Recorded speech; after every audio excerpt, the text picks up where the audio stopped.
Hello, it's The Guardian's Peter Bradshaw here with another vlog, giving you the Diet Coke of criticism, the whisper gold of insight, and the BLT of analysis in the meal deal of discourse. And remember always to subscribe and leave a comment.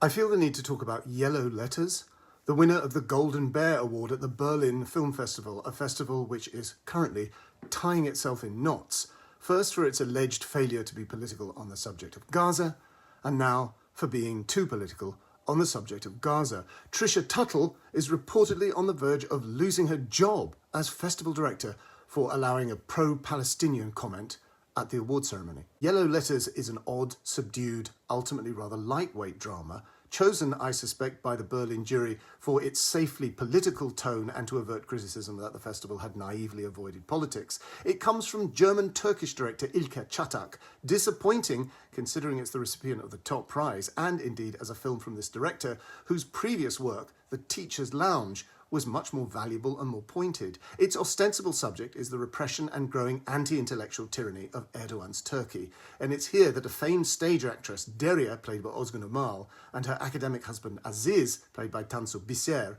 who has written a hit play for her at the Capital State Theatre, experience the nightmare of overnight unemployment and disgrace for failing to treat with proper sycophancy a government minister who comes to her first night but arrogantly takes calls on his mobile throughout the play.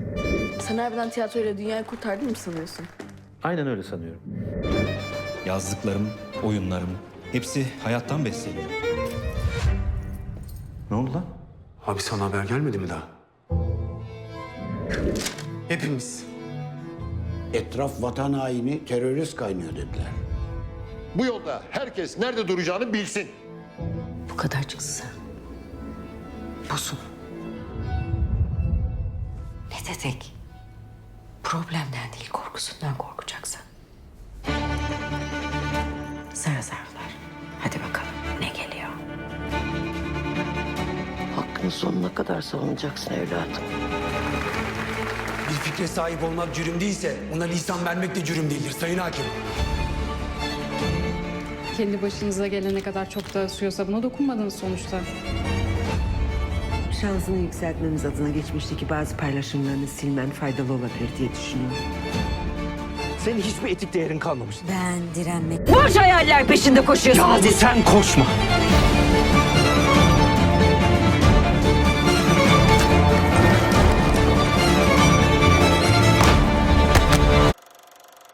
She is sacked from the production.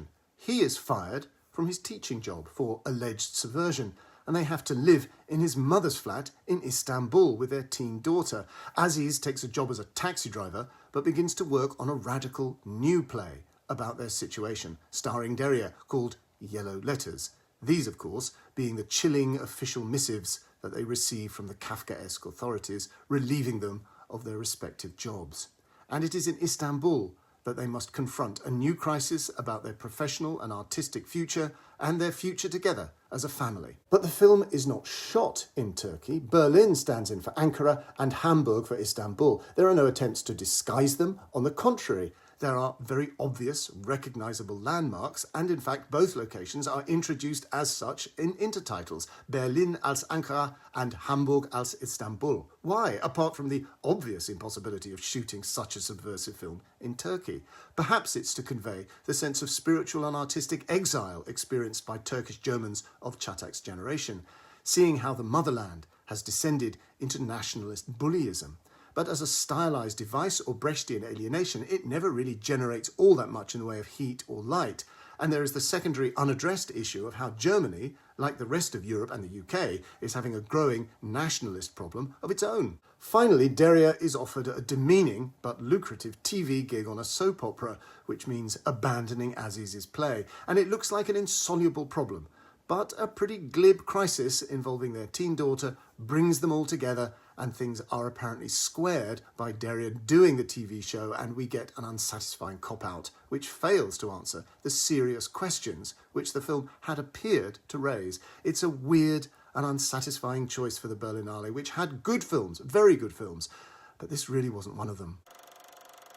And that's it. Please give this vlog a like and a share on your social media platforms. Give free rein to your innocent, puppyish enthusiasm for my work. Please subscribe and leave a comment. Please also subscribe to The Guardian because, why wouldn't you? And please go to the Audible site or the Audible app on your phone and listen to my new Audible original drama, Mercy, starring the amazing Joanna Scanlon. Details given below. And please tune in to BBC Radio 4's Loose Ends this Saturday to listen to Joanna talking about Mercy. See you next time.